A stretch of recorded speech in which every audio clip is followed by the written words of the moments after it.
Welcome, everybody. We are so glad to have you today. I hope we are going to have a useful and a beneficial time in our event today. There is actually a shared event between the Department of Translation and the English Department. The speakers for today are the following professors. First, we have Dr. Bاسم Yahya from the English department. He is actually the head of the English department. His area of expertise is applied linguistics. He has attended several international conferences, and he also have different various publications in international journals. He teaches at the postgraduate level. So welcome to him. We also have Dr. Abdulrahman. Professor Abdulrahman is the chair of the translation department. His area of experience and knowledge is translation studies and translation teaching. We also have Professor Hالة, Khalid. Dr. Hالة mainly focuses on functional grammar in her teaching, and she also teaches at the postgraduate level. And last but not least, we have Mr. Mahfouظ Khalaf. He is a teacher at the English department. His area of knowledge and experience is comparative grammar. And he also, as I said, teaches at the English department. The title for today's symposium is Linguistic Application to Translation. And as you can see, the titles for each speaker, we're going to start actually with Dr. Bاسم. Is going to, his subject is entitled The Contribution of Computational Linguistics to Machine Translation. We also have Professor Abdalrahman, and the title of his work,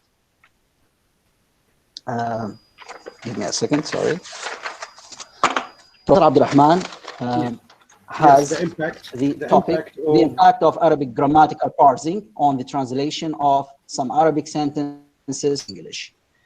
Professor Hálة will talk about the functional grammar and its implication for translation teaching, whereas Mr. Mahfouظ will talk about syntax and translation. So as you can see, we have different topics that mainly focus on the relationship between translation and linguistics. And the first question that comes into mind here is, what is the relationship between these two disciplines? Is there any real relationship? Are they separate? Are they related or interrelated? How can the knowledge of both fields, I mean linguistics and translations, help us to better understand our roles as linguists or translators, or even both? So sometimes you could be a translator and a linguist at the same time. Needless to say that knowledge of linguistics, in the broad sense of the term linguistics, as a scientific discipline that has different divisions and domains, at least in the micro level, is definitely a requirement for the translator. In fact, good knowledge of the two systems in the two languages is a must for the translators. In fact, we can measure the quality of the translation, whether good or bad, by knowing the competence of the data translator and his knowledge of the linguistic field in its different areas. The linguistic components, I mean semantic, grammatical, lexical, and pragmatic components, are considered to be the bread and butter for the translator. So by listening to our speakers today, we're going to learn about the relationship between linguistic and translation. And I just would like to say that each speaker will have 20 minutes to present his topic, I'm gonna just send him a signal before the end of the time, probably couple minutes before the end, and we will have 10 minutes for Q&A. So please listen carefully to each speaker and prepare your questions. I'm pretty sure that we are going to have a good time with all of our professors today, and we're going to learn a lot by listening to the comparisons and the topics that they are going to present on the relationship between linguistics and translation. And I would like first to invite Dr. Bاسم, Professor Bاسم from English department, to present his paper. Dr. Bاسم, please.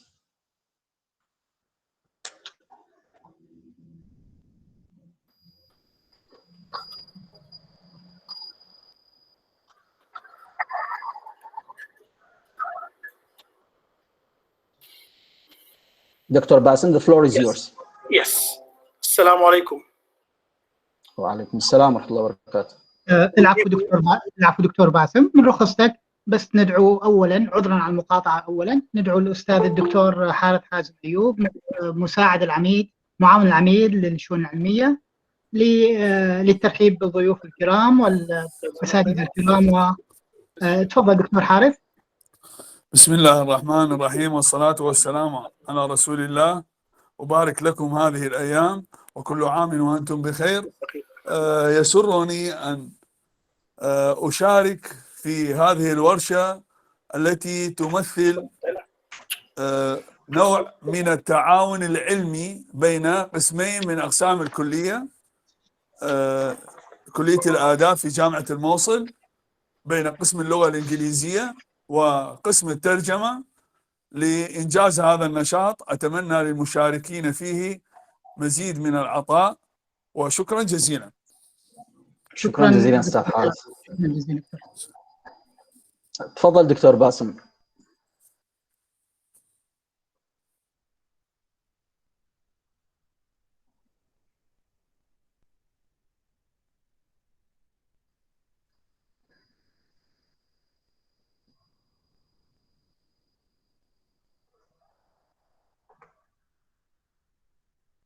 دكتور باسم صوت ما فاتح، انت المايك مالتك مغلق، بس افتح المايك حتى يوصلنا صوتك.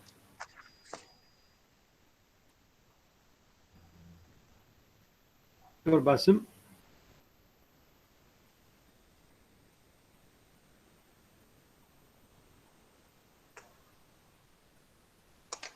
دكتور باسم الصوت المايك مالتك مغلق، صوتك ما يوصلنا، صوتك ما يوصلنا، بس المايك افتحه بس.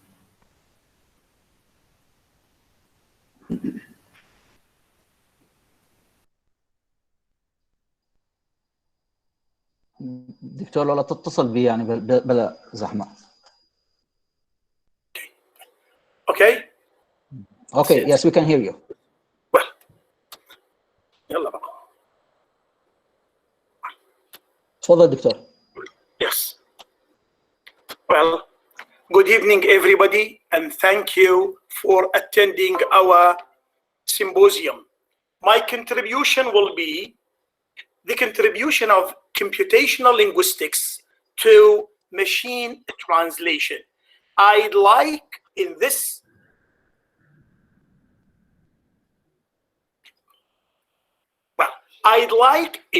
contribution to introduce computational linguistics as a branch of applied linguistics. You know that applied linguistics is basically concerned with the application of linguistic science, linguistic research, linguistic findings to non-linguistic fields in order to solve language-related problems that may arise in the domain of medicine, in the domain of law, in the domain of translation. So in this contribution, I'd like to identify the relevance of computational linguistics, in particular to machine translation. Well, the scope of computational linguistics, as I said, computational linguistics is a subfield of applied linguistics, which is especially concerned with the automatic processing of natural languages. The main task of computational linguistics is the construction of computer programs in order to process natural language texts. Now, computational linguistics encompasses 3 types of knowledge, which is derived from linguistics, computer sciences, and logic. As far as linguistics is concerned, a special emphasis is placed to transformational generative grammar and generative semantics.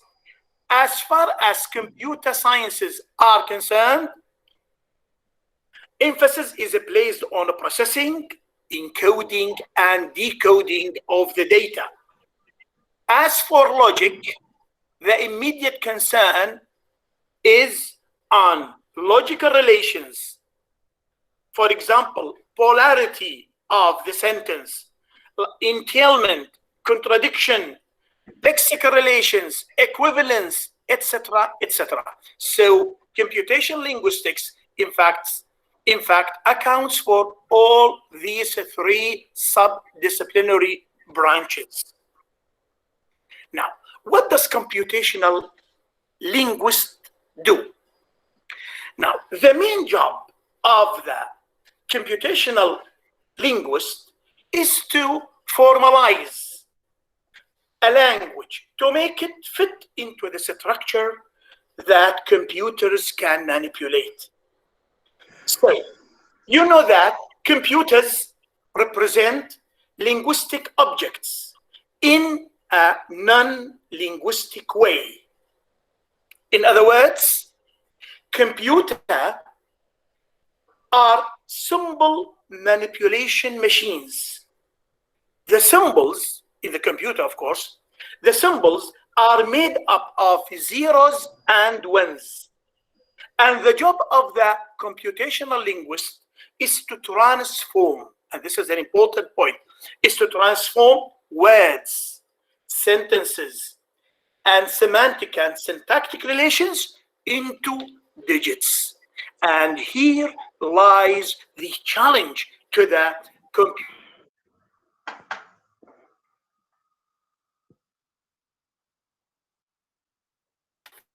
Sorry, I think Dr. Bاسم has been interrupted. Yes, please. Yeah, we can hear you. Go ahead. Yeah. Now, the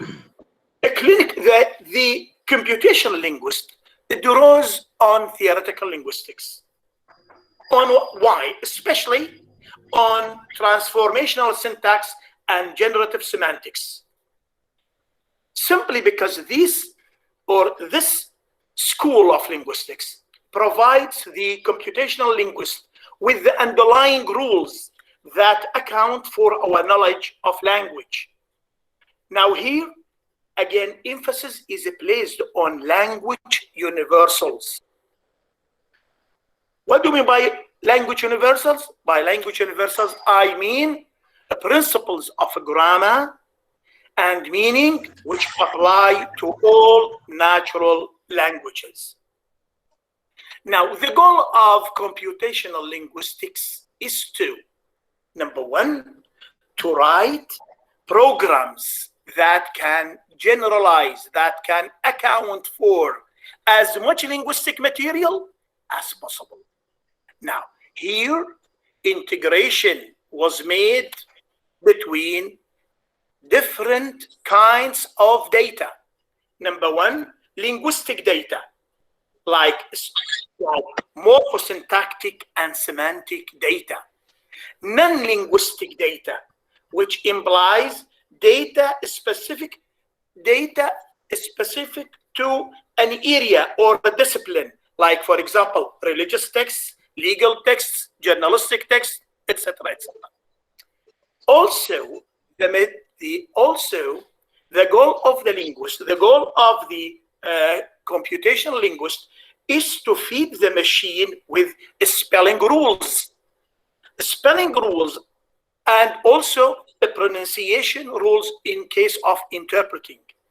Now, here spelling rules are important and they must be fed to the machine. For example, the consonant plus Y is changed into IE before inflectional consonant inflections like third person singular and ED1 and ED1, ED past and ED past participle.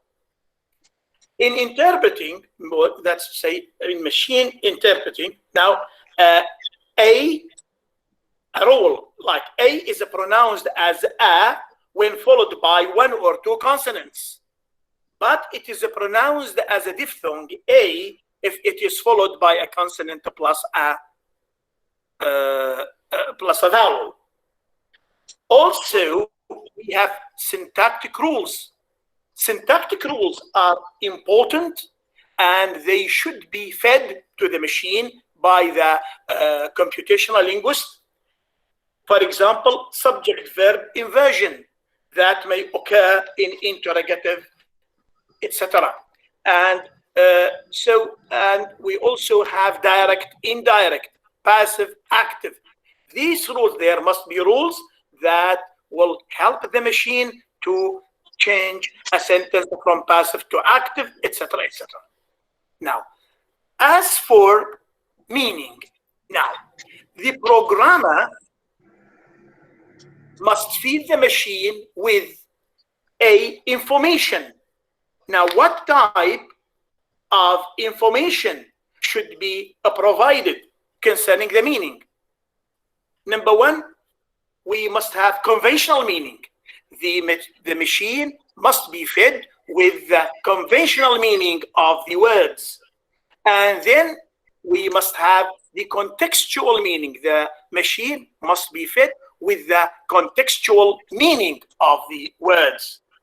And now here by contextual meaning, I mean that the word may have different meanings in different contexts. For example, the verb charge may have a specific meaning in scientific text, and this meaning may be quite different from the meaning of the same verb in a legal text. Also, the part of speech of the word, must also be fed to the machine. Also, morphological and syntactic rules that govern that linguistic item. Now, what about ambiguity? What about ambiguity? Ambiguity should also be accounted for in computational linguistics. Now, ambiguity can be overcome by providing collocational and selectional restrictions to distinguish differences in meaning. Now, let us now move to machine translation in order to see the contribution of computational linguistics to machine translation. Now, machine translation is an automatic translation. It is in fact a computer program designed to do what? To translate a text from one language to another without the help of a human being. Now, in fact, it is an automatic processing of a bilingual data and other language assets to translate a text from one language to another.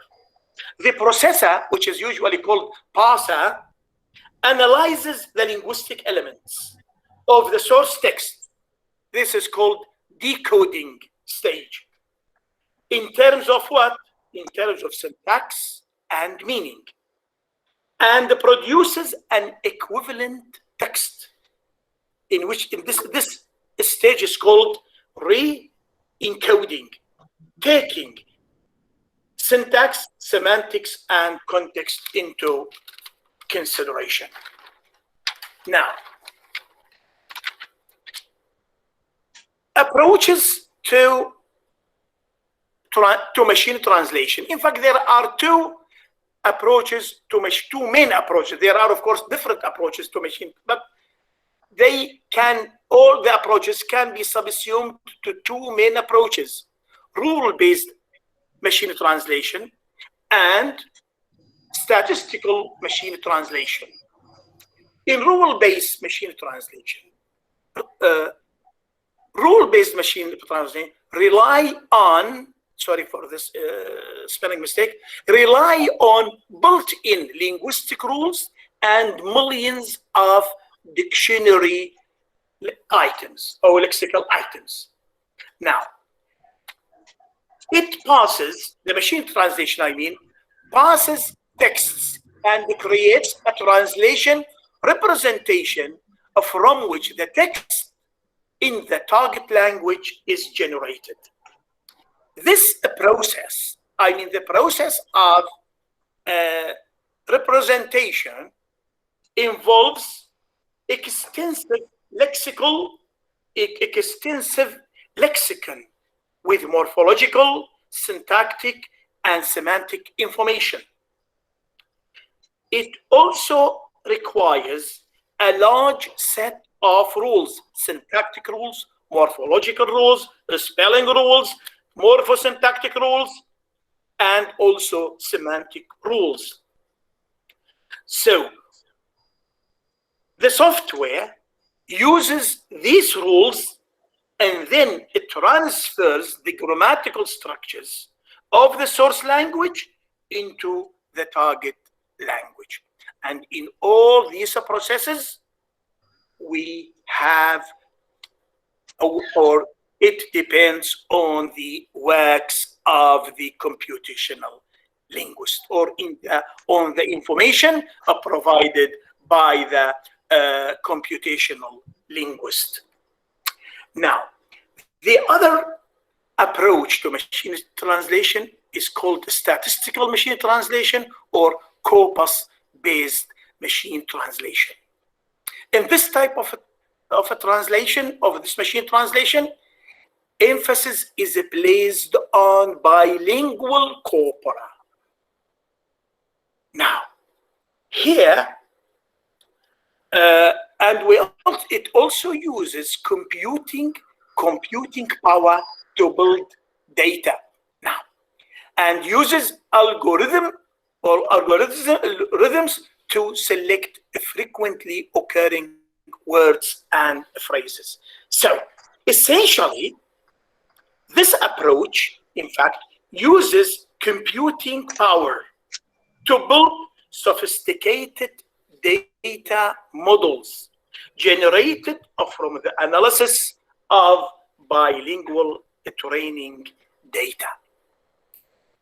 It also uses algorithms to do what? To select the most frequently occurring words and phrases. In this case, the computational linguist has to provide the machine with what? With massive parallel corpora of source and target languages. These are very briefly the contribution that may be identified, or the contribution of computational linguistics to machine translation. So the main conclusion that can be drawn from what has already been said is that computational linguistics, sorry, linguistics, well, not linguistic, computational linguistics is thus basic to machine translation in the following: in constructing linguistic data, as well as non-linguistic data that can be understood and manipulated by the machine, it can also be used, computational linguistics can also be used in providing rules to manipulate the data and in uploading bilingual corpora. This is very briefly the contribution of machine translation, of computational linguistics to machine translation. Now, questions are open and are welcome, if any. Thank you very much for listening. Thank you so much, Dr. Basim, for this interesting talk that just gave us a brief account and details about the relationship between computer, language, and translation. Now I would like to invite the attendants to present their questions, and to maintain the sequence and order, any speaker or who would like to present a question can raise his hands so we can invite the speaker to present his question. We start with Ziad Rakam Qasim, please. السلام عليكم. وعليكم السلام. شكرا جزيلا Dr. Basim. Thank you very much for your interesting presentation. Thank you for the College of Arts for this opportunity to provide us with such interesting symposium. My question is related to the role of the computational linguist in machine translation. You have, Dr. Basim, said that the role of the linguist is to provide ways or methods for transforming linguistic data into computer way that can computers understand, right? Yes. So how much knowledge should a linguist know in relation to computer sciences? Because we know that linguists, especially in our environment, they are linguistically well trained, but in terms of computer sciences, they may have no such knowledge to be able to transform linguistic data into computer-based machines. So what do you think about that? So what's your question? Is it a comment or a question? So the question is, how much knowledge should a linguist know in terms of computer sciences? Because we don't provide our linguists with computer science information or knowledge. Of course, whatever you feed the machine, the better you feed the machine, taking into consideration linguistic and non-linguistic knowledge, the better the translation will be. So it is not a matter only how much, but what type of material should we feed the machine. So instead of how much, what type of material is needed, for example, in order to overcome word order, you see, in order to overcome, let us say, ambiguity in meaning. Let us say what type of knowledge we should feed the material. Should we feed the machine when we have the same word that has different meanings in different contexts? So the type of the material fed, the type of the material provided to the machine is far more important than how much material is provided. Thank you. Thank you very much, Doctor. The next attendant is Dr. Salim. He has a question, and please, Professor Salim. Okay.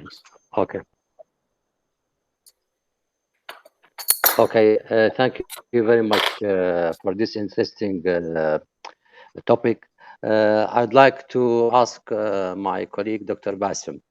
As you know, that there are the three aspects of meaning involved in the process of the translation. Yes. Especially that the aspects of syntactic aspect of meaning, semantic aspects of meaning, and the pragmatic aspects of meaning. Yes. Do you think that the computational linguistics can capture these three aspects of meaning, especially the pragmatic aspects of meaning? This is one of the problem. Yes. Sorry, let me ask. Let me answer this question. This is one of the basic problems that machine translation faces. The problem is how what type of knowledge should we feed the material in order to be sensitive to the pragmatic meaning? Of course, because it depends on the intention of the speaker rather than on the situational context. The pragmatic meaning is basically concerned with the intended meaning of the speaker rather than with the co-textual meaning. Yes. Yes. Right. What's your... yes, I think, Thank you, Dr. Salam. Any other question? Go ahead, Dr. Salam. Okay, another problematic area, I think, encountering in this computational linguistics, can the computational linguist feed the machine with, for example, to opt for managing, monitoring? I mean, here you see that in managing, here the editing, you mean? Managing, editing? I mean, yeah, managing, you know, we have two approaches. We have managing and monitoring. Here, managing, we have the writers, the translator's ideology is involved. You know, the same text could be rendered differently, right? Yeah, of course. Especially in argumentative text, for example, Dr. Basim. Yes. Yes. So what's your question? Sorry? My question, can the computational linguist feed the machine with opting for managing and monitoring? We have two approaches, right? We have SL-oriented approach and TL-oriented approach. So here, I mean that the same text could be rendered differently, right? The same text. Yeah, we have managing and we have monitoring. Yes, thank you. Thank you very much indeed. Thank you very much. Yes, of course, the computational linguist can. We have, you know, that we have a Grammarly, you know, we have a program called a Grammarly. So it seems to me that everything is possible. Everything is possible. We feed the machine. Yes, you are right. You are right. But there are so many problems, which these problems are faced now. Probably in the future, these problems can be overcome. Thank you, Dr. Salam. Thank you very much indeed. Thank you very much indeed, Dr. Aus. Thank you very much. Thank you, Dr. Salam, for this intelligent question. Appreciate your contribution. And now we move to Mr. Maher Hussein. Please, Mr. Maher. Yeah, okay. Good evening, everyone.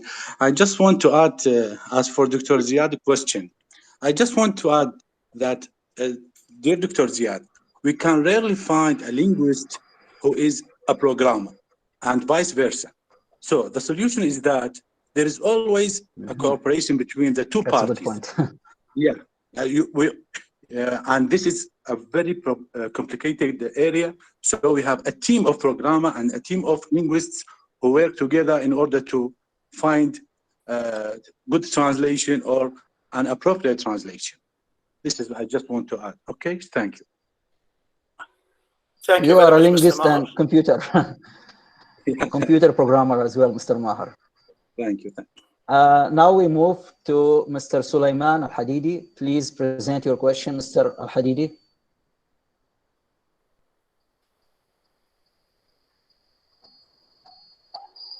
Mr. Sulaiman. Okay, anybody has a question other than Mr. Sulaiman? If not, then we can move to our next speaker, Dr. Abdulrahman, and the title of his topic is The Impact of Arabic Grammatical Parsing on the Translation of Some Arabic Sentences into English. Please, Dr. Abdulrahman, we are all ears. Thank you very much, Dr. Aus. Please, Dr. Bassa, would you please stop your sharing? Yes. Dr. Bassa? Yes. Yes, tell that. Thank you very much for having me in this symposium that I wish would be of some benefit.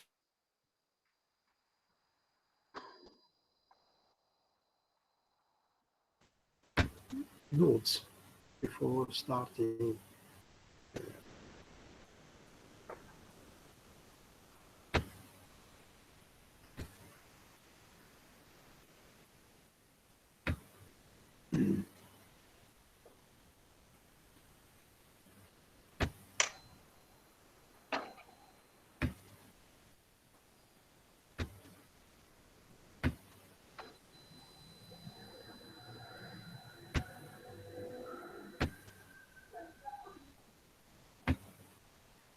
Yes, so this is the title of my paper, The Impact of Arabic Grammatical Parsing, الإعراب, on the translation of some Arabic sentences into English. Let me give you a brief introduction, and then we go to the main points. I may say, due to its richness in syntactic devices and meanings, the Arabic language is full of vocabularies that may take more than one different inflection sign, الحركات اللي موجودة في اللغة العربية. This phenomenon is called grammatical parsing, الإعراب. In Arabic, nouns and adjectives and all imperfect verbs have a set of terminal variation, the choice between which is dedicated by the function of the word in relation to the rest of the sentence.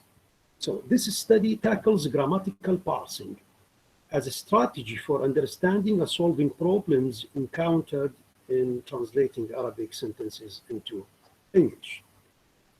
The main problem of this present study lies in how to understand the meaning resulting from different cases and moods of the same vocabulary, aiming at specifying the difficulties which translators may face through their tasks to realize the intended meaning of Arabic sentences containing words, again I emphasize this, words with different inflection signs, and consequently finding an appropriate way to render them. So to sum up, and with relation to the title of this webinar or symposium, I'm trying to make use of parsing al-i'rab in translation, how to use parsing in facilitating the process of translation, and in specific in the first process of translation. You know, translation is usually defined as a two-phase process. Two-phase process. In the first process, we have to understand the intended meaning of the source. Then, in the second step, we re-express the intended meaning in the target. So parsing could be used as strategy to arrive at the intended meaning of the source text. Now, let me talk about the hypotheses of the study. First, inflection signs play an essential role in determining the intended meaning of the Arabic sentence. Yes, so this is not found in English. Inflection signs اللي هي العلامات والحركات الموجودة الضمة والفتحة والكسرة وهذا, these are not found in English, but in Arabic they are very essential. A translator and a linguist should be aware of this fact in order to specify the meaning of this word. One single word may, with the same spelling in Arabic, I'm talking in Arabic, with the same spelling may have different meanings, even if it has one function, one position in the sentence, but with different functions and different meanings. I am going to explain this later on with some examples. Yes, go to the second hypothesis. Grammatical parsing is used as a strategy for understanding and solving problems encountered in translating Arabic sentences into English. Yes, formal equivalence is the most suitable technique to translate Arabic sentences with reference to grammatical parsing in English. Yes, I say, we have different techniques and approaches in translation. I feel that for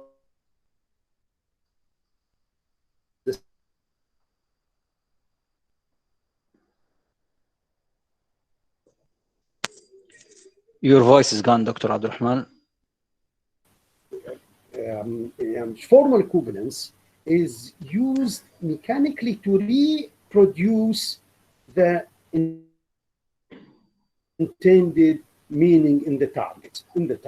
Yes, so I prefer this type of technique or this technique of translation in this study. Yes.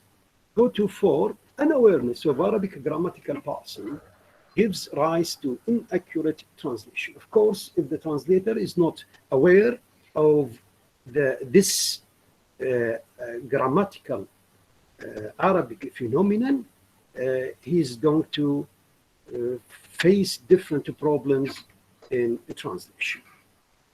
So I always advise our colleagues and translators to study parsing and how to use it in translation. Yes. Now, let me be practical, or before the examples, let me give you a brief notes about cases and moods in Arabic. You know, in Arabic we have 3 cases. We have nominative case, rafa, accusative case, which is النصب, and then genitive الجر اللي هي علامة الكسرة. So these are the 3 cases found in Arabic. And we have also 3 moods with reference to imperfect verb. We have the indicative اللي هو الرفع مرفوع، وsubjunctive النصب، and جزم اللي هو الجزم. These are the cases and moods found in Arabic, and in parsing we have to pay attention to these moods and cases in order to find the right intended meaning of the sentence. Yes, so let me now be practical and explain with examples how to use parsing in translation. The first example here, notice the example. These examples are taken from كتاب معاني النحو by Dr. Fadil Samarrai.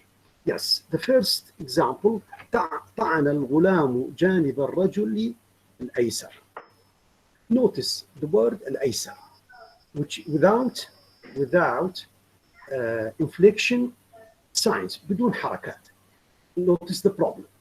If the point in the above example is that the word الأيسر can be put in 3 cases in the same sentence, the same position, but it could have 3 cases and 3 functions. Notice, number 1, when it is in the nominative case, I mean, if al-aysar occurs in the nominative case, في حالة الرفع, it functions as an adjective, modifying the nominative noun al-ghulam, which means the sub.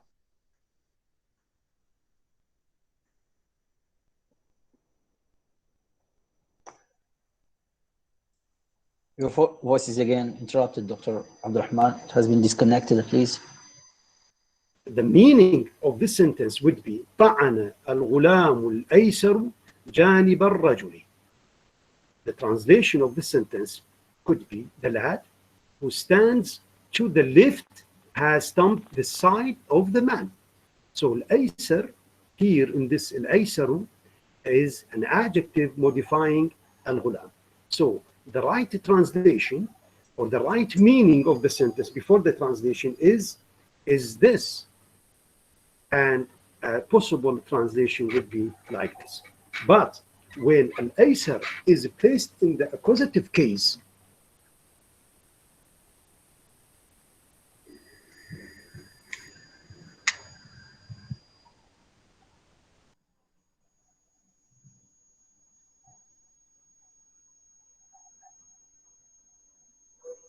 جانب الرجل الأيسر.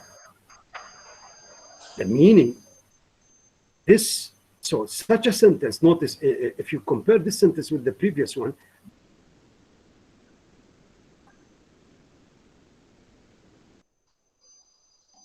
accusative. عفوا دكتور عبد الرحمن، شوية انقطع الصوت مالك، انقطع الصوت عندك دكتور، فيعني لو تعيد يعني قبل جملتين. قبل جملتين، سوري. نعم دكتور. إلى من الأيسر، من from the إيه نعم دكتور منه. Okay. نعم دكتور، yes, go ahead, please. Right from the first example. لا دكتور، يعني قبل جملتين يعني كنت أتكلم Yes. عن نعم عن حالة النصب، فمن حالة النصب يعني.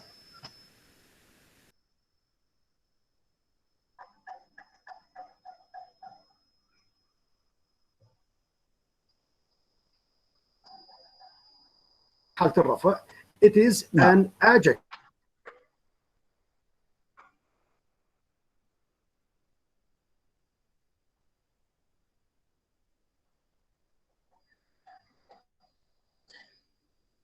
عفوا دكتور عبد الرحمن، يمكن ما تسمعني.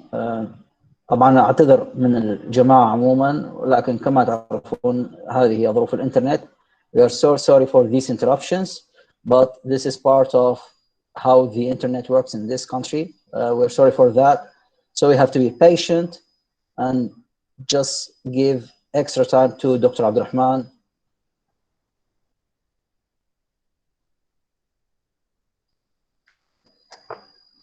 نعم دكتور عبد الرحمن. Just give me a second, I'm going to call him.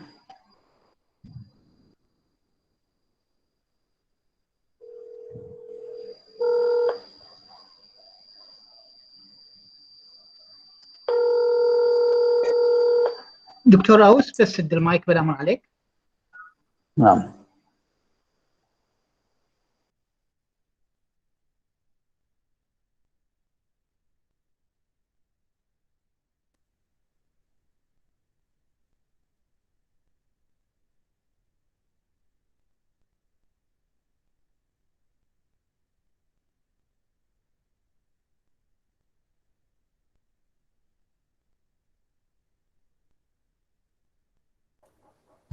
نأسف مجددا يا جماعة لهذا الخلل، ونحاول نتصل مرة ثانية بالدكتور عبد الرحمن.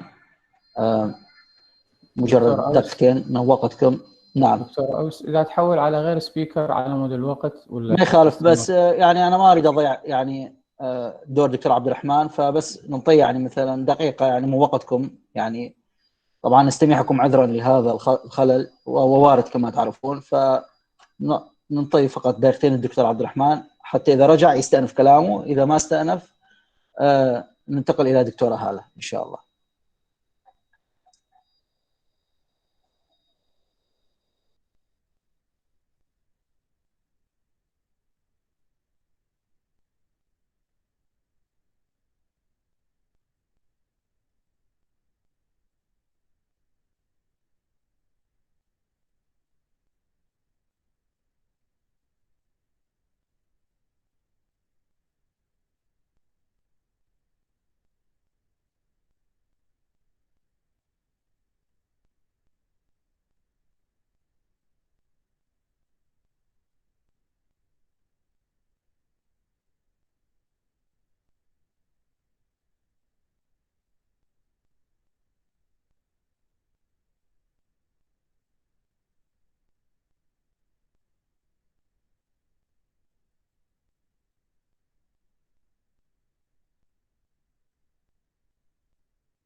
أعتقد يا جماعة أنه دكتور عبد الرحمن صار عنده انفصال في النت، وهو حاليا يعني ما كان يرد عليه يعني أثناء الاتصال. ف يعني معالجة هذه المسألة أعتقد أن ننتقل إلى دكتورة هالة حتى تقدم الموضوع ماله. وطبعا نعتذر مجددا عن هذا الخلل، وأدعو دكتورة هالة إلى التفضل لتقديم موضوعها. Please دكتور هالة.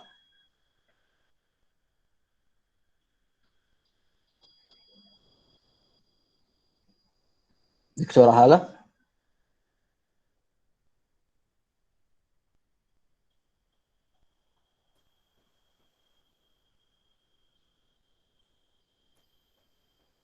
If Dr. Hal is not ready, I can present. Okay, just give me a second please sir.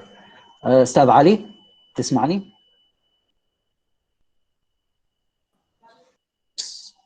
أستاذ علي يوسف.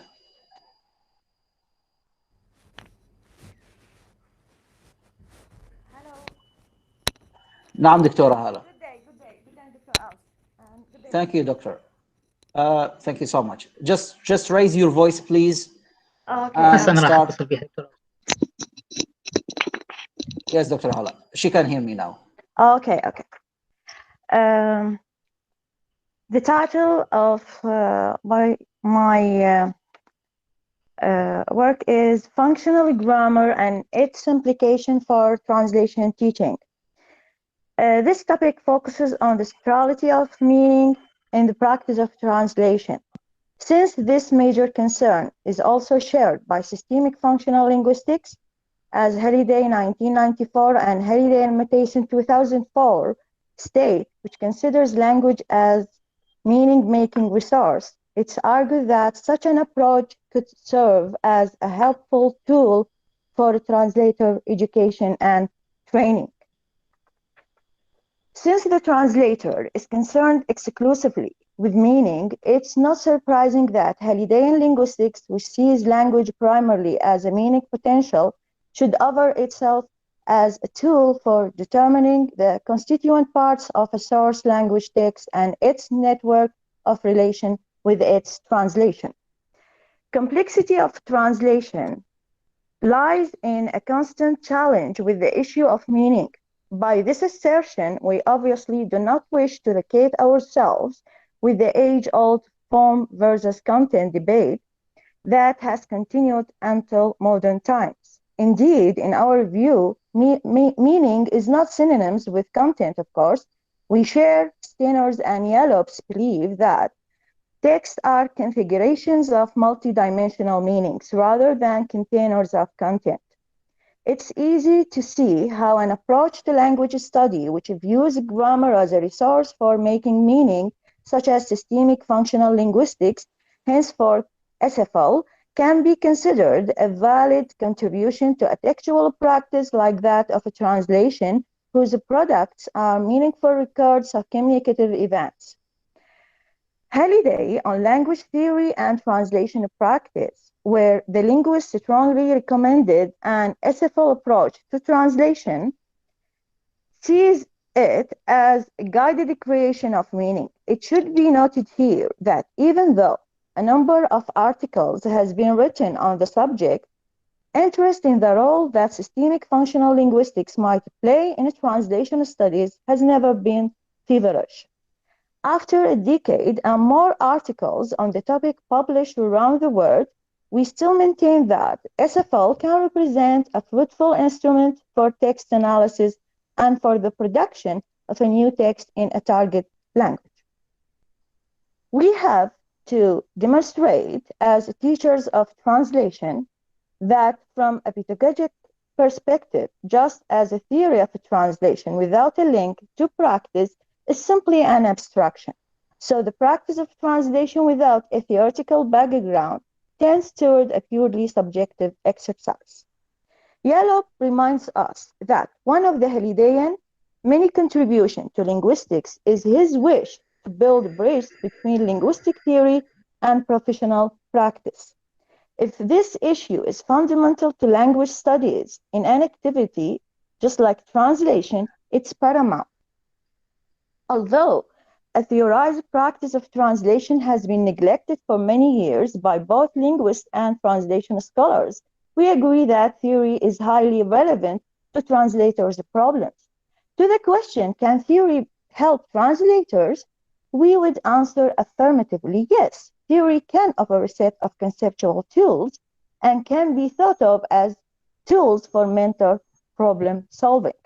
In particular, we hold that the discipline of linguistics has much to offer.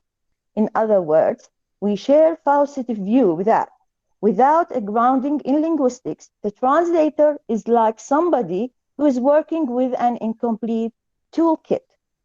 It's necessary to point out, however, that when we argue for the key role of linguistics within translation studies, we are referring to those branches concerned with language in use, like discourse analysis, sociolinguistics, pragmatics, and most notably SFL. A growing interest has been shown over the last 20 years in a translation theory informed by Hallidayan linguistics. after an early article by Halliday himself on machine translation 1966 and studies by translation scholars who base certain aspects of their theoretical approach on SFL like Catford 1965 and Newmark 1987. It was from the 90s on that a variety of systemically oriented translation works appeared, like Taylor 1990, Hatem and Mason 1990, Bell 1991, Baker 1992, Taylor and Stenner 1998. A landmark publication dealing with the links between translation studies and SFL has been, no doubt, Stenner and Yalob 2001.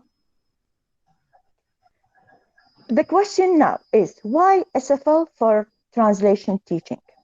An activity like that of a translator who must be convinced with meaning and an approach to grammar that views language essentially as a system of meaning potential can clearly interact. Halliday 1992 points out that translation is meaning-making activity, and we would not consider any activity to be translation if it didn't result in the creation of meaning. Hence, he adds, a language theory which is relevant to translation had to be a theory of meaning as a choice. In an SFL paradigm, a speaker makes choices from within the total meaning potential of the language, i.e. its systems. Each utterance encodes different kinds of meanings which are related to the functions of language. However, the grammatical resources responsible for realizing such meanings most often work different across languages.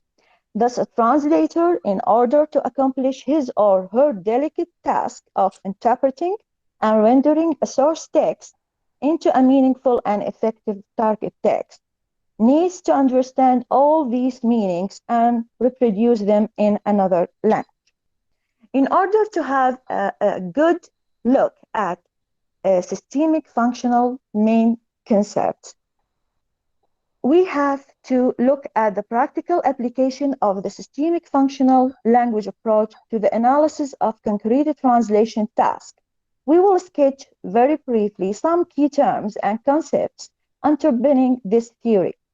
Its tenet, actually, is that language provides a theory of a human experience, and certain of the resources of the lexigrammar of every language are dedicated to that function. At its core lie two basic principles, stratification and metafunctions. According to Halliday 1994, a language is a complex semiotic system composed of multiple levels or strata that can be symbolized in a series of circles, where semantics is embedded in context and lexigrammar is semantic. Moreover, the model identifies three main functions that speakers, writers use language for: to represent experience, to encode interaction, and to recognize the previous function into a coherent whole. Halliday calls these functions the audiational, the interpersonal, and the textual metafunctions, where the audiational is subdivided into two components, experiential and logical. Such meanings operate simultaneously in any text. Each of these metafunctions is realized in the lexigrammar in different systems of wording and is activated by a specific variable of the context. In short, audiational meanings construed to represent experiences, either to encode them experiential or to show the relationship between them logical, are activated by field which concerns the activity of discourse and are realized in lexigrammar by the systems of transitivity. Interpersonal meanings, however, are triggered by the variable of tenor, which deals with the relationship between interactant and their attitudes, and are construed in grammar by the systems of mood, modality, and appraisal. Finally, textual meanings are activated by the mood of discourse and are realized by structural cohesive devices such as thematic structures and non-structural ones like cohesion.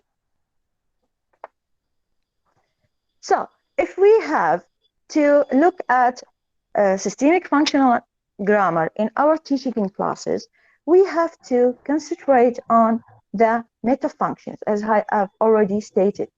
The metafunctions we have, there are three. a transitivity, which is the system of ideational, mood, which is the system of interpersonal, and theme, which is the system of textual. So, for our students, we are going to talk about, for example, a very problematic area, which is within the ideational metafunction. Within ideational metafunction, we have a transitivity system. Transitivity system, of course, deals with three things, which are processes, participant, and circumstances. Within the processes, we have main processes, which are material, which are mental, which are behavioral, which are verbal, relational, and existential. The most problematic area for our students, we have the relational processes. What do you mean by relational processes? Or before that, I can say something about these. Material processes normally deals with the processes of feeling, thinking, and seeing.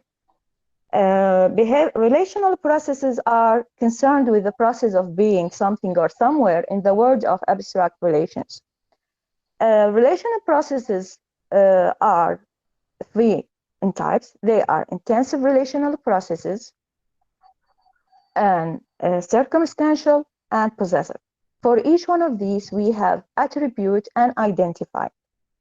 If we come to the intensive attributed processes, for example, if we say Muhammad is clever, Muhammad is the carrier and is the process, and clever is attribute. This type is attribute. But if we say Muhammad is the leader of the team, this one is identifying. The problem that faces our student is that when we translate, for example, a sentence like from Arabic into English, Muhammadun la'ibun mahirun, for example.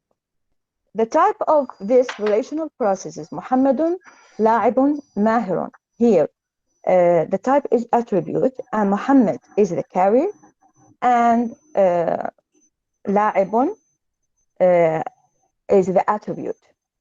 Here, we have to distinguish a case in Arabic in which we have nominal clauses. We don't have processes here.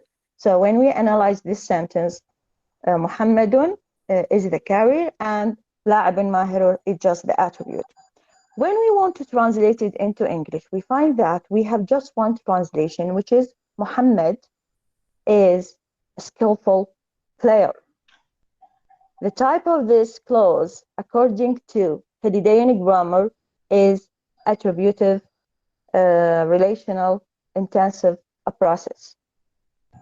But if we say, for example, Muhammadun mudiru madrasati, here we can have two types of translation. We can say Muhammad is the manager of or the headmaster of the school, or the school of the headmaster of the school is Muhammad. Why? Because here we don't have attributive type, we have identifying. So this is one of the examples that face so difficulties for our students when we try to teach them that the first one of relational processes, the first one is attribute, whereas the second one is not, it's identifying. This is concerning the transitivity system. If we come to the second metafunction, which is the interpersonal, the system here, the mood, and the clause is considered as exchange. The interpersonal metafunctions begins with definitions of the basic roles, giving information, giving codes and surfaces, demanding respectively code statements, questions, and commands. The interpersonal meaning between the speaker and the hearer is expressed by choices between declarative, interrogative, and imperative moods. The mood system are choices of course, between different roles, which a speaker can select for himself and for his hearer. Each mood type is associated with an elocutionary act. So the declarative expresses a statement, the interrogative a question, the imperative a directive such as a command, and the exclamation an exclamation.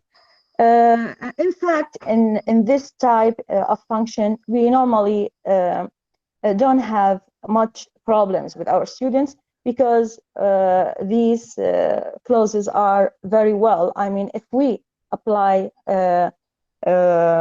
Hallidayan concepts. The third meta function, we have the system of theme, and the meta function is textual.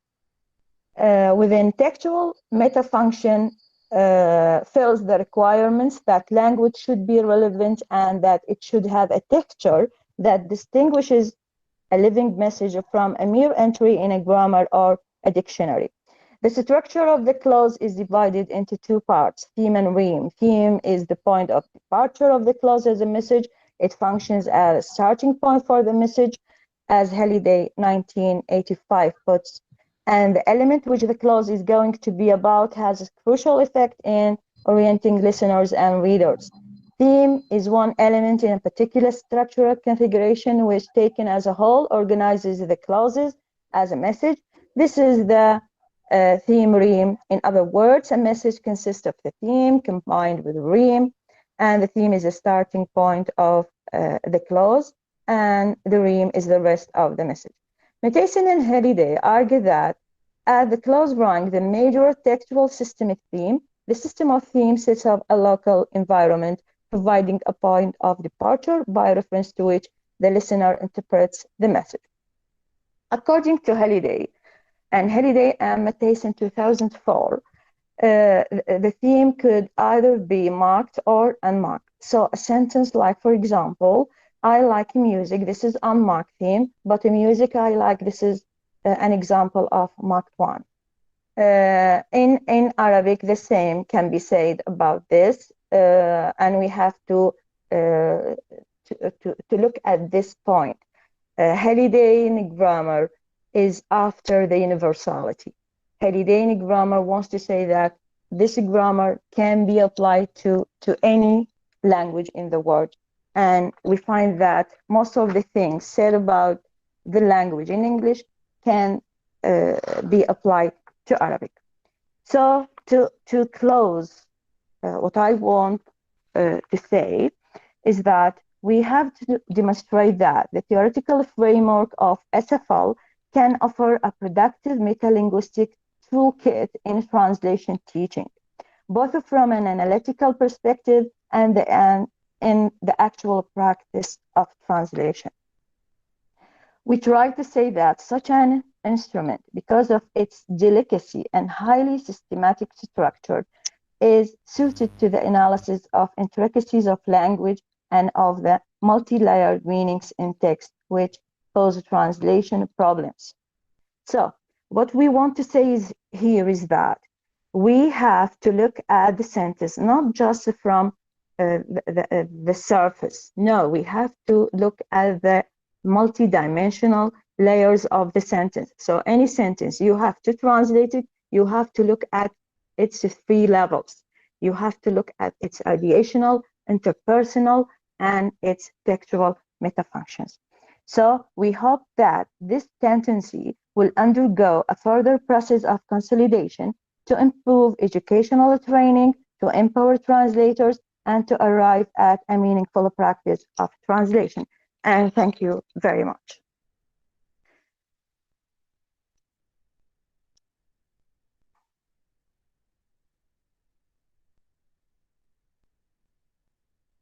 Dr. Aus? Yes, the floor is now open to question and answer. Yeah. If you have a question, yeah. please raise your hand. Okay.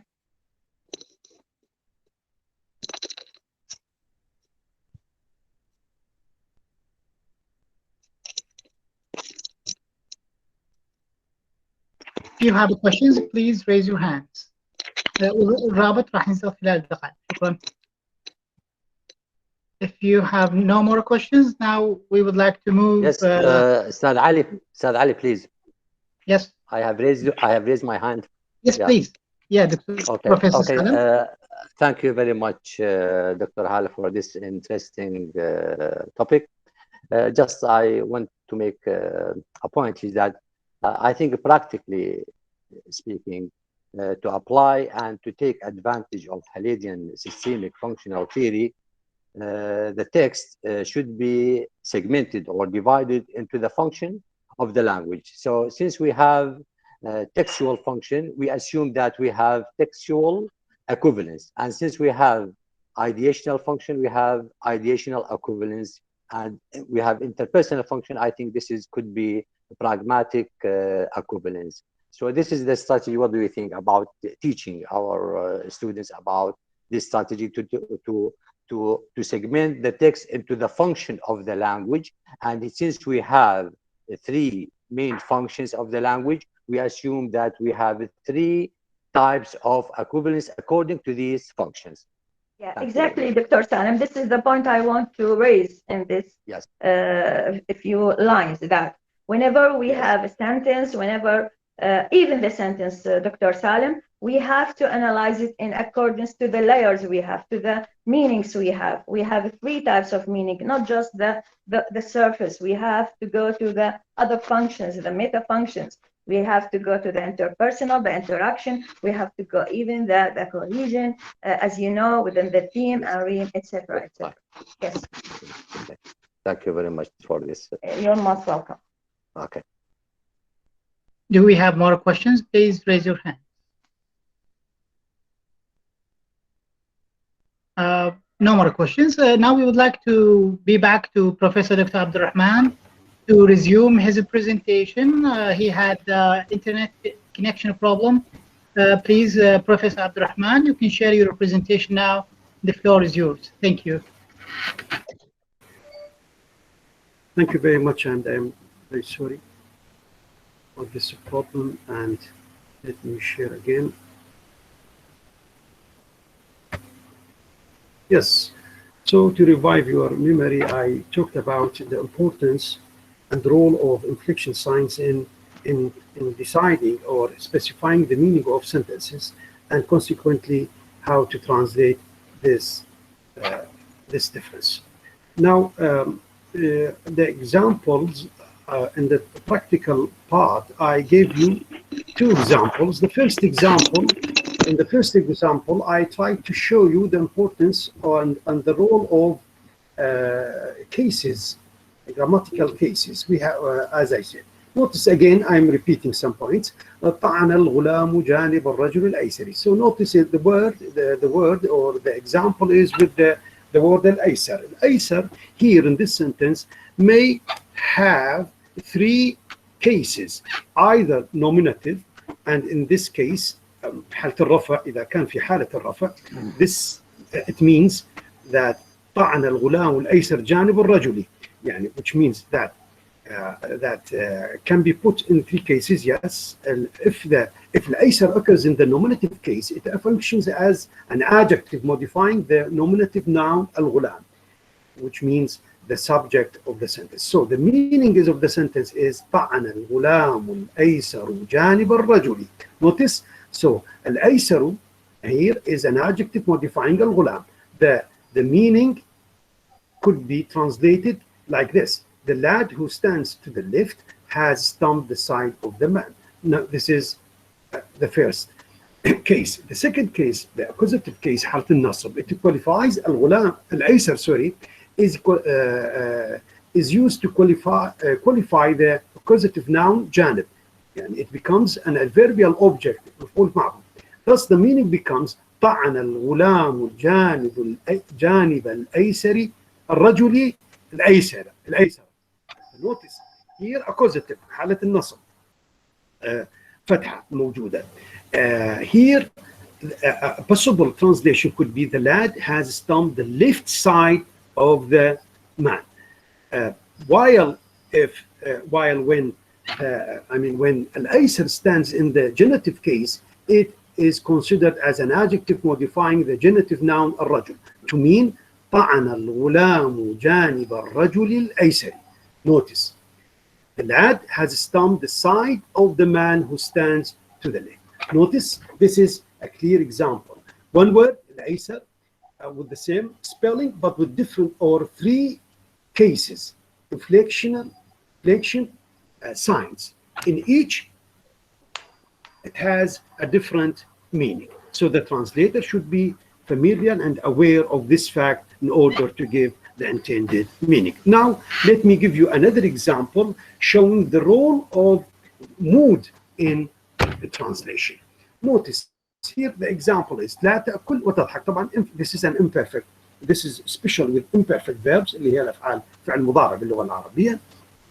Notice, obviously the imperfect verb تضحك can express the indicative or subjunctive or passive mood.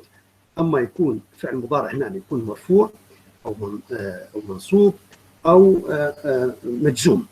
Notice, in each case or mood there is a meaning for the same sentence. لا تأكل وتضحك. Notice how. When the SL conjunctive device functions as a resumptive wow الاستئناف, تضحك stands in the affirmative indicative mood to mean لا تأكل لأنك تضحك. Do not eat because you laugh or you are laughing. Notice, while if the wow in this sentence does the function of wow of simultaneousness أو المعية أو المصاحبة, the verb تضحك occurs in the affirmative subjective mood to mean what the meaning is لا تأكل وتضحك, أي لا تجمع بين الأكل والضحك. Do not eat while you laugh. The third case, when the wow function as an additive device, واو الإضافة, تضحك stands in the negative passive mood, الجزم. Thus, the meaning becomes لا تأكل ولا تضحك.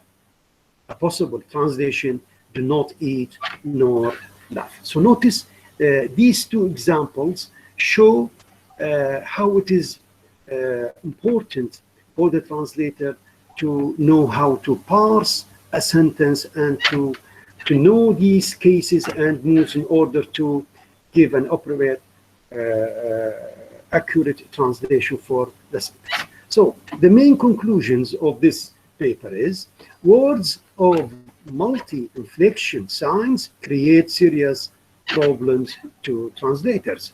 2, having good knowledge about parsing is of crucial importance for those interested in the translation of Arabic text in general and in translation of the glorious Quran in particular. Grammatical parsing, or before that, I think, formal equivalence by NIDA 1964 is an adequate model for rendering Arabic text with words taking different inflection signs.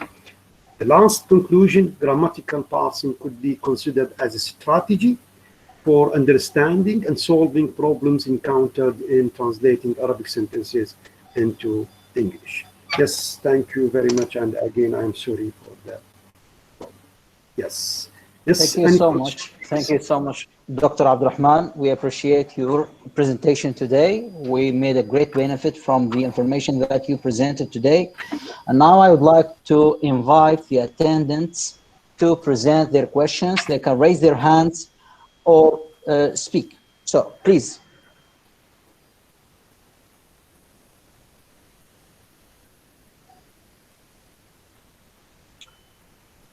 Dr. Luqman.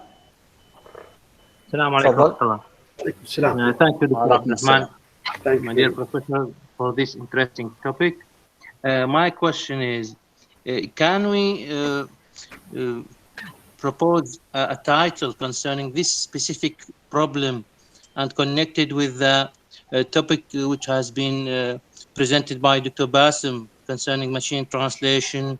I mean, these problems of grammatical parsing, I think to me, they will be an interesting topic in machine translation. What do you think of that? Yes, I do agree with you, Dr. Luqman. These are grammatical rules. These are Arabic grammatical rules. I'm talking about parsing.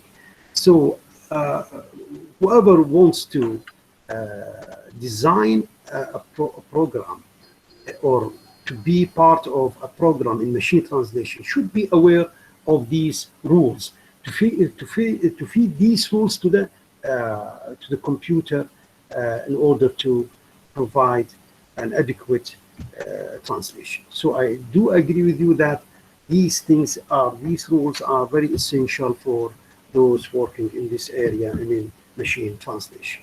Yes. Thank you. شكرا دكتور لقمان. دكتورة هالة, go ahead please. Yes, thank you. Dr. Abdulrahman, Yes.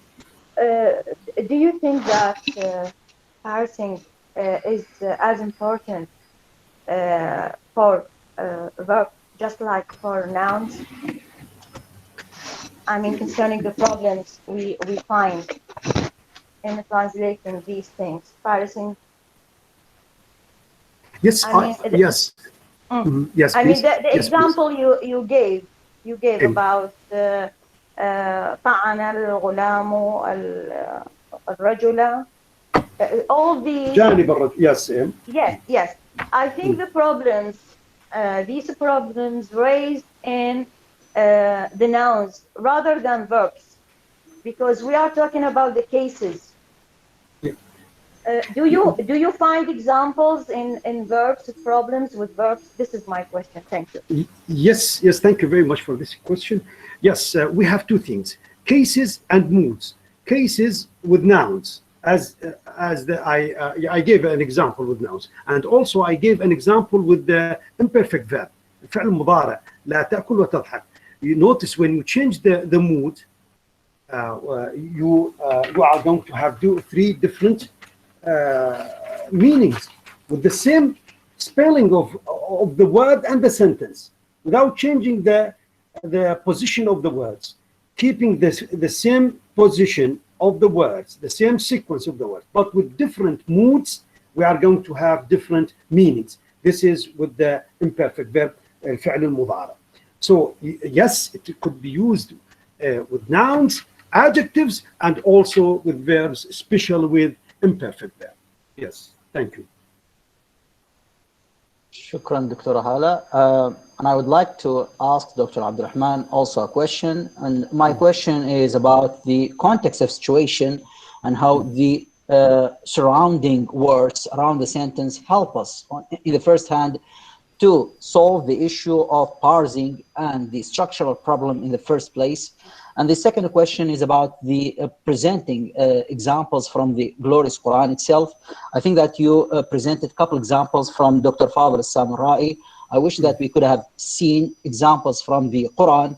And especially in Quran, there are interpretations that depends on the different structures in the sentences in the glorious Quran itself. So do you agree with that, Dr. Abdulrahman? And yes, thank you, Dr. Saad, Dr. Aus. With reference to the first part or the first question, yes, here I am talking about separate sentences. Sometimes, and this is very usual, we have sentences without any inflection signs, and it is in fact a problem. This problem could be solved but with reference to the context and context. Yes, if the context helps us to understand the intended meaning, it's okay. But what about single sentences, like the separate sentences, like those I gave? Here, in fact, it is a problem. What shall I do as a translator?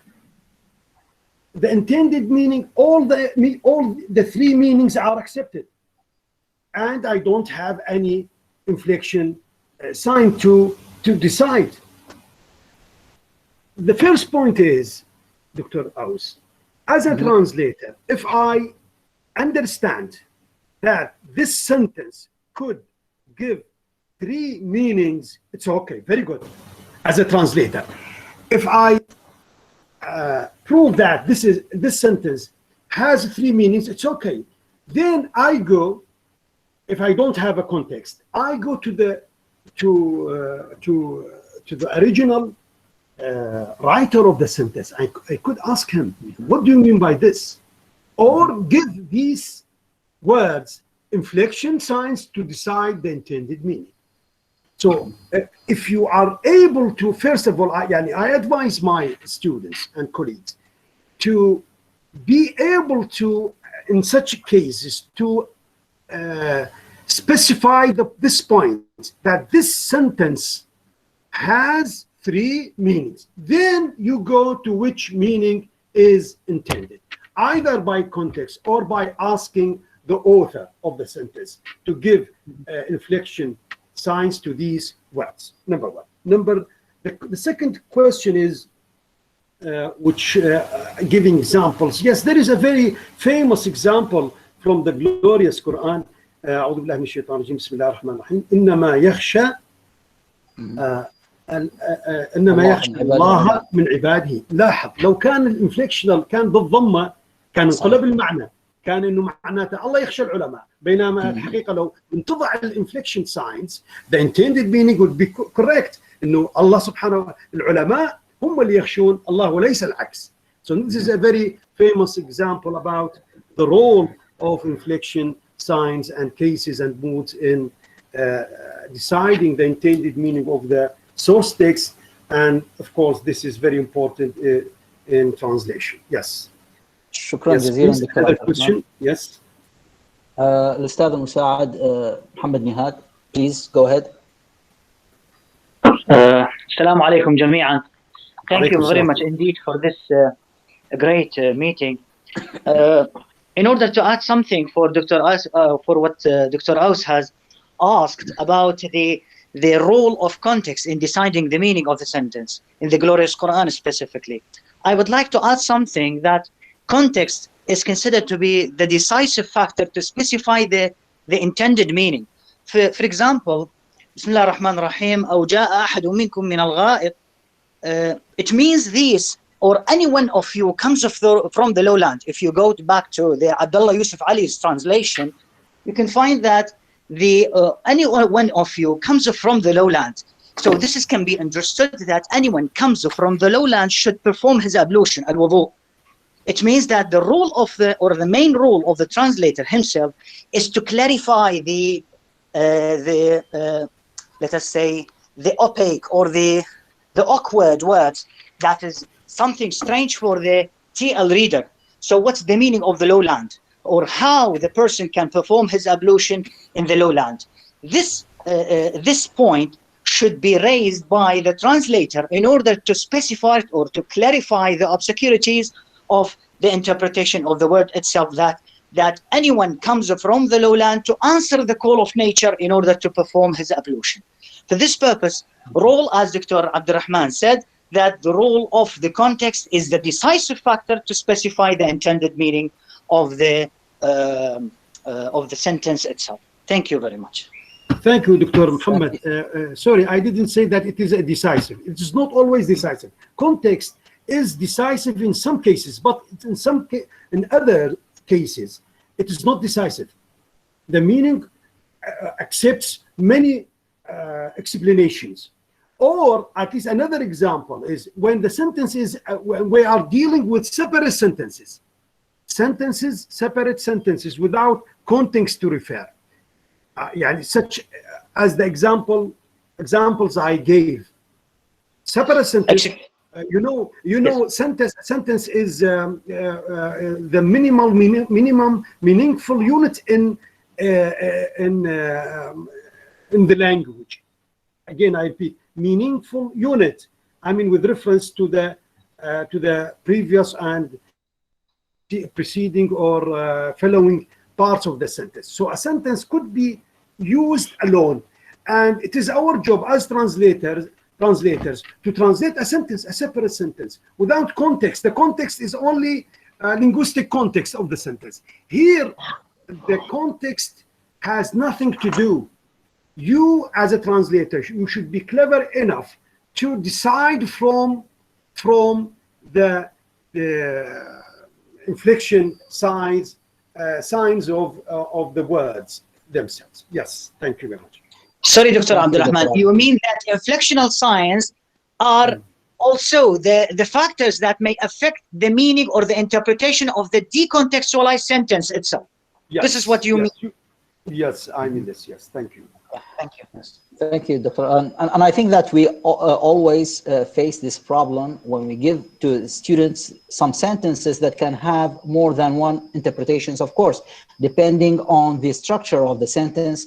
And in this case, we allow the students to have two interpretations and two meanings, and because the sentence itself can have more than one reading.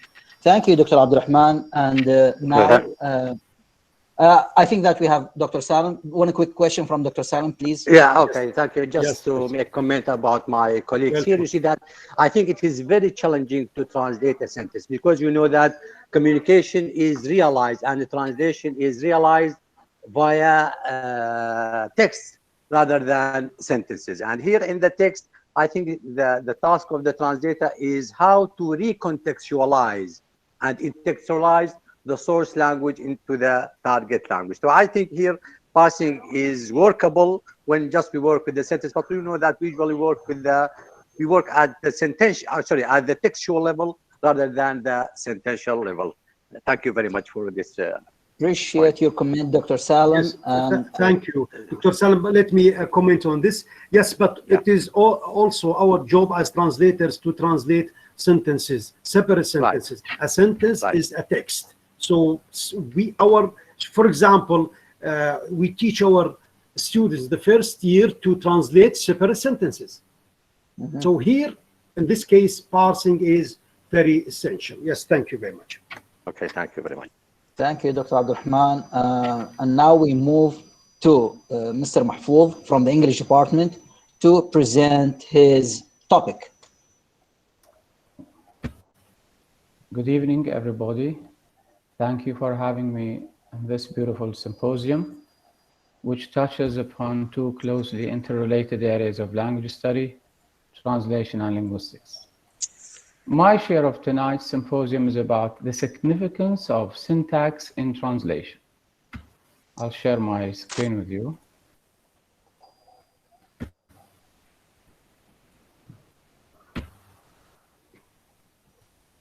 So syntactic knowledge is essential in translating from source language to target language because syntax is the study of the sentence structure. And the translator, of course, is dealing with this structure, whether intentionally or unintentionally, whether consciously or unconsciously. And in our perspective of syntax meaning is not the type of syntax that Bloomfield and others talk about that is excluded from meaning. We include meaning in the function of syntax.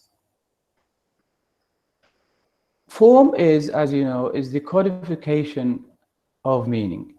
And a good knowledge of the structure of language, the form of language, makes translation more precise and more correct, and solves problems that most newly and poorly trained translators face every now and then. What is translation? First of all, translation is defined simply by simple words as the replacement of source language linguistic items with their target language equivalents. The phrase linguistic items presupposes a good knowledge, a good background syntactic knowledge in source language and target language. Of course, before doing the replacement, a mental processing of the source text is first step towards successful encryption of the intended meaning into the target text. Some of the linguistic tools in source language and target language may be different in the codification of meaning. The correct rendering of source language into target language is not possible without adequate adequate prior knowledge of grammatical machine of both languages, especially when there is a huge gap between the tools of the source language and the target language. Thus, the efforts exerted by old and modern linguists in establishing a detailed theory of syntax to provide translators among other linguists, I mean linguists in the sense of translators, with tools for successful rendering of texts into different languages. This is a question that is always repeated. Is there a one-to-one correspondence in translation? Jacobson's discussion on translation focuses on certain key questions of linguistics, including equivalence between items in source language and target language, and the notion of translatability. The absence of a one-to-one correspondence between languages is a marked thing that at almost all levels of language analysis. The verb phrase is one of the sentence elements that show great variation, especially between languages that belong to different families, such as Arabic, which is a Semitic language, and English, which is an Indo-European language. Of course, there are degrees of differences. The languages differ from low to high degree of differences. And I like this quotation. I'll show it to you. Someone who's called Gideon Toury, who has written a book entitled Descriptive Translation Studies and Beyond in 1995, where two tentative general laws of translation are proposed. He proposes that the first law is called growing standardization, where the target text generally display less linguistic variation than the source text. And the second law is the law of interference. Common source text lexical and syntactic patterns tend to be copied, creating unusual patterns in the TT. I think what is behind this is the lack of precise and adequate knowledge of both languages.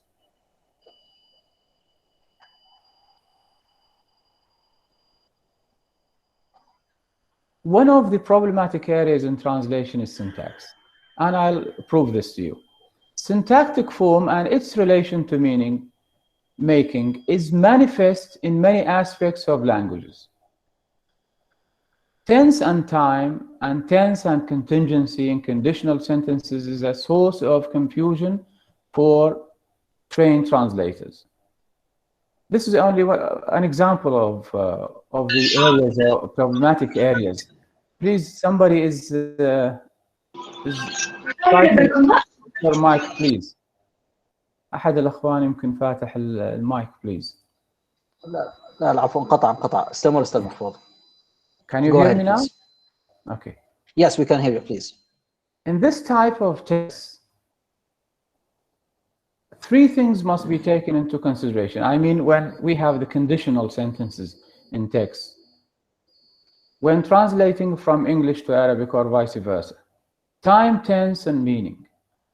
I'll take one example of syntactic structures that shows how syntactic knowledge is important in translating.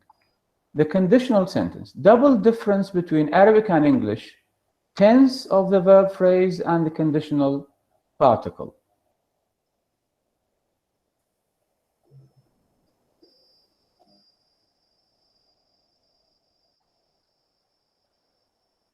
We have, as you know, we have four types of conditional sentences. Types 0, type 1, 2, and 3. But the problematic types are 2 and 3 for two reasons. First of all, the verb phrase in both languages are not similar. And the second thing is that the conditional adverbial or the conditional subordinator or the particle, as we call it in Arabic, also play a role in Arabic, but does not play a role in English. So for example, we have if in English, while we have in, إذا, and لو in Arabic. The verb phrase in English in type 2, for example, has this structure. In the conditional clause, we have, in type 2, I mean, we have simple past, and in the main clause, we have modal past. Modal means would, might, could, plus the past. I'm sorry, modal past means would, could, might, and the base, نسميها modal past, ولا في مضارع, but because we have the modal form of the past form of the modal auxiliary, so we call it modal past. Look at this sentence.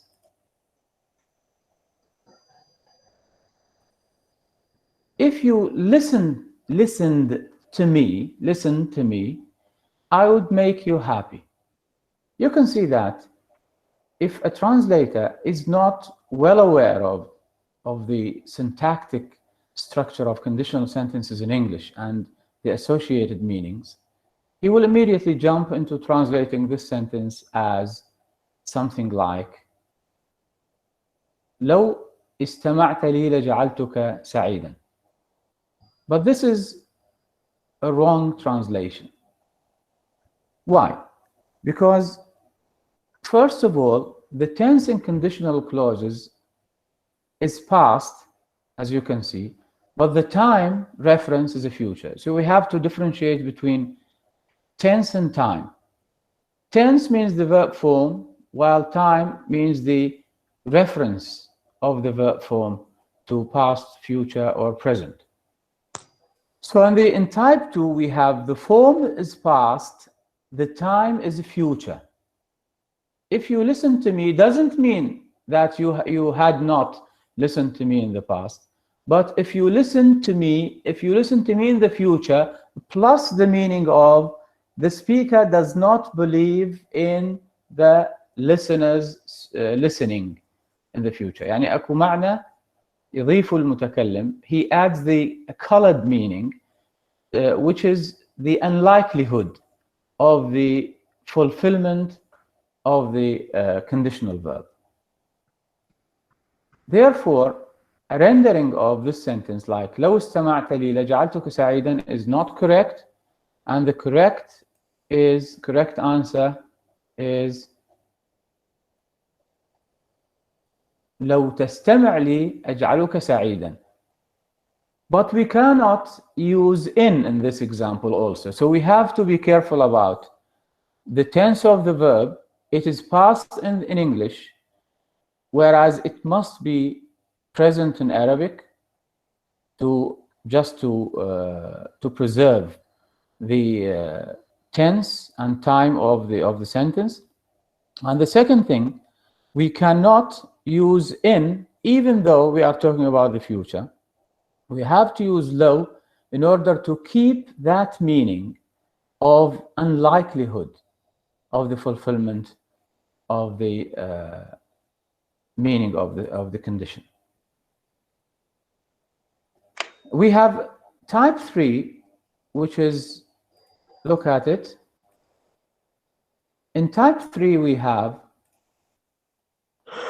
in the conditional clause, we have if plus past perfect. This is in the conditional clause. And in the main clause, we have modal past perfect, or modal present perfect, which is considered as past because of the operator of the verb phrase. So something like, if you had listened to me, I would have made you happier. In this case, because of the tense of type 3, in the conditional clause, which is the past perfect, the meaning shifted from future to the past. This shifting of the tense from future to the past changes also the associated meaning of the conditional sentence, making it as an unreal, hypothetical, which is impossible because, as we call it in Arabic, we call it امتناع الامتناع. The condition cannot happen, cannot be fulfilled, and therefore the main clause meaning, or what we call it in Arabic, جواب الشرط, cannot be fulfilled. Therefore, the translation of type 2, which is supposed to be made by a poorly trained translator, is in fact the correct translation of type 3. And type 2 needs to be taken care of by teachers when teaching, when training their students to be translators. They should concentrate and focus on problematic areas and give less attention to less problematic areas. In this case, you will be certain that your students, your future translators, will do their job in a better way. Thank you very much. شكرا جزيلا أستاذ محفوظ على تقديم الموضوع. والآن الميدان مفتوح لطرح الأسئلة وللإجابة عليها من قبل المتحدث. Please, if you have any questions, please propose them.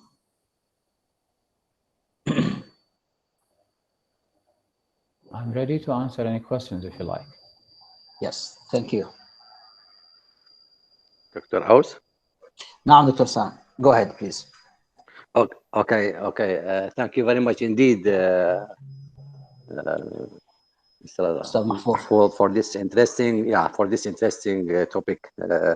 Here, just I want to make a point here. Just a minute, please, Dr. Salim. Dr. Aus did not introduce me in a complete way. He didn't mention that I'm in my final stages of the PhD. Yeah, I'm sorry. By the way, Mr. Mahfouz is a PhD student and he is about to finish his work, so I apologize for forgetting this information. Thank you very much, Dr. Aus. Yes, Dr. Salim. Okay, thanks a lot. Okay, just here you have used correspondence and equivalence, right? Yes. And here I think in a translation, we are after equivalence rather than correspondence, because as you know that there is no one-to-one correspondence, simply because correspondence is usually concerned with contrast of grammar, whereas equivalence is concerned with translation. I think, Dr. Salim, do you agree with me or not? Yes, I agree with you, but I think, yes. First of all, I rejected any possibility of a one-to-one correspondence. And by correspondence, I mean exactly the synonym of equivalence. This is used in linguistics rather than translation. Maybe it is one of the problems of teaching linguistics for a long time. I meant by equivalence, correspondence, I meant equivalence. And my intention was that there is no way of finding all the time, and in almost the majority of cases, it's impossible to find ready-made equivalent structures in the target language. Yes. Okay, thank you very much. You know, simply because, as you know, that all theories of a translation have been put forward in order to solve the problem of equivalence, not a correspondence. Simply because since we have different systems of language, we assume that we don't have the same correspondence, especially in Arabic and in English. So we are after equivalence rather than correspondence. Yes, because I'm not specialized in translation. Yeah, so sometimes we use terminology that is very strange to you. Okay, thank you very much indeed for your presentation. Thank you, Dr. Aus. Thank you very much. Thank you, Doctor.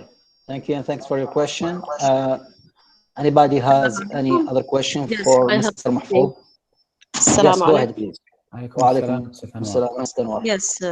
Yes. Good evening, everybody. I just want to say something for Mr. Mahfouz about law. This conditional particle in Arabic.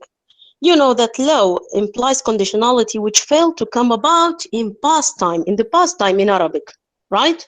So you can't say لو تستمع.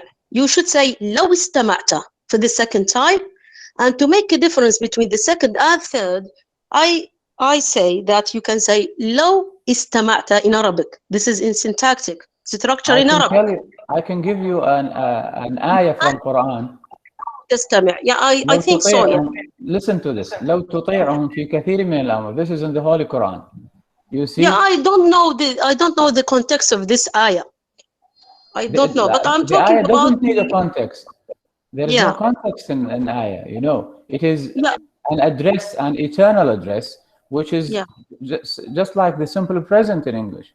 It addresses all times and places. Yeah, I have read. I think that that most Arab grammarians said that law implies conditionality which failed to come about in the past time in Arabic. This is the simplest. The implication of view of grammar. I just want to say something about the difference between the second and third time. Yeah, you can say in a translation, as you said, that there is no one-to-one correspondence. Yeah, but you can make a difference between the second and third by saying that I think لو for example لو استمعت you say لنصيحتي. Yes. The second and the third one you can say لو يعني لو كنت قد استمعت. Okay, you can make a difference between the second and لو كنت قد. Is this standard Arabic? Yeah, to make a difference, because we have, you know, that we have the perfective tense. In the standard Arabic, you never find such a structure. Yes, I agree with you. But I have read about the law. Law should be followed by a perfect verb. I know what you mean. I have seen this in the books of grammar. كسبت مالا لا اشتريت منزل. It implies it is the something failed to come about in the past time. This is once you change the tense to past with law, then you are talking about type 3, which is the past. But when you have two meanings in the future, one of them is open, which is in تستمع لي أجعلك سعيدا. إن استمعت لي أجعلك سعيدا. In this case, we have two meanings in one structure. So we are going to lose one major part of the original meaning in the source text. That is the unlikelihood of the fulfillment of the condition. Yeah, but you know that we have the reference of law. It is unreal. And in English, just this is my last point. This is unreal only in some books. But if you go to text, you will find so many examples of law followed by present. And I gave you one example. I studied this, and I found that there is. Me too. Me too. So it's, my point is that the second and third types, they are referred to unreal actions. But the second unreal has changed. Now quirk changed the meaning, changed the terminology. Thanks a lot, Mr. Mahfouz. This is just what I want to say, and thanks a lot. You're welcome. Thank you, Mrs. Anwar. Of course, there's always a space for argumentation and disagreement with regard to language. So thank you for your contribution. Now we move to Dr. Muhammad Nihad. Can I say something? After Dr. Muhammad Nihad, because he's in sequence. Yes. Okay, no problem. Yes, Dr. Aus, thank you. Thank you, Dr. Mahfouz, for this very nice presentation. I would like to say something that I agree with Professor Salim about the difference between equivalence and what we say that correspondence. Yes, correspondence. Correspondence is a matter of correspondence, lexical or grammatical correspondence between two aspects or two things in two languages. This is the first point. While equivalence, it's a matter of approximation. Approximation between two things, two texts. So approximation on evidence that loss of meaning do exist. For this purpose, correspondence, it's just usually used for the pedagogical purposes in order to contrast between to make a contrast between two languages. while equivalence is something related to the translators or translation studies. For this purpose, I agree with the Professor Salim about the recognition or distinction between them. Thank you very much. Thank you so much, Mr. Thank you Muhammad. very much. And now we move to Amina Al-Chalabi. She wanted to raise a question. Please go ahead. Okay, good evening, everyone. First of all, thank you for this great and interesting lecture. I want to ask Mr. Mahfouz. First of all, I've lost my internet connection for a few minutes. So, have you talked about the difference between zero and the first conditional or not? No, only the second and the third type. Okay, so as an English learner, can I have a short explanation about how to differentiate between them? For example, I'm gonna tell you two sentences, and you can you tell me the difference between them? Okay, I'll give you the general rule of Yes. Conditional sentences in English. We have two types if we want to classify them, excluding the zero type, which is usually used in science. We have three types: type 1, 2, and 3. Type 1 and 2 talk about the future. Type 3 talks about the past. Yes. When we talk about the future, we have two things. We have open and hypothetical. In the past, Quirk called them real and unreal, but Yes. then he changed terminology into open and hypothetical. Openness means when we use if plus present plus future. Yes. This is open, which means that the fulfillment of the condition in the part of the speaker and in the part of the language is open, which Yes. means that everything is possible. Then we have the second type of conditional sentences, which also talks about the future, but with different tense. Yes. Which uses if plus simple past. This simple past, of course, in the main clause we have the modal past, as I said, would, Yes. could, might, plus the base. We have the form is past, but the time is a future. Yes. He's talking about the future. But what is the difference with the first type? Then why should we have, let's ask the question in this way, why should we have two types of conditional clauses referring to the same time? Yeah, this is my point. There must be a difference. The difference is that in type 2, the speaker intends to convey the meaning that he believes that the condition will not happen. For example, if you listen to me means that you are not going to listen to me, but I'll say it. Again, this talks about the future. There is the colored meaning by the speaker that he doesn't believe, but of course it is still open in a certain degree. يعني ممكن أن يحصل. But type 3 talks about the past. The past has gone and nothing can be recovered or repeated.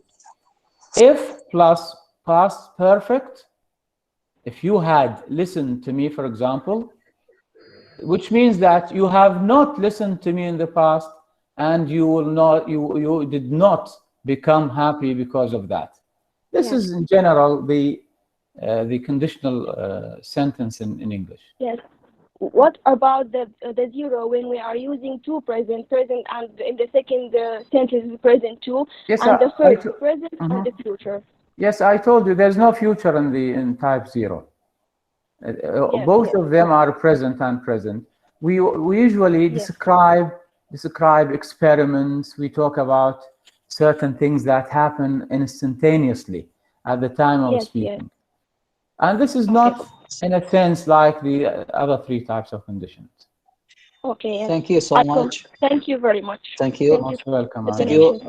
And I think we came up to the end of this time. At the end, we would like to specifically thank the speakers for their wonderful topics. Dr. Baasim, Dr. Abdulrahman, Dr. Haalة, and Mr. Mahfouz. They did a great job presenting their topics. We did have a good time and good interaction. The questions that we received from the attendants were also very straight and very useful to each one of us. We would like to apologize for the disconnections for the internet and the loss of voice that happened from now and then. And with that, we would like to end up this event, and we end up probably the whole day. So we can say just have a good night and go straight to your bed, and wish you a wonderful dreams. Assalamu alaikum wa rahmatullahi wa barakatuh. Thank you very much.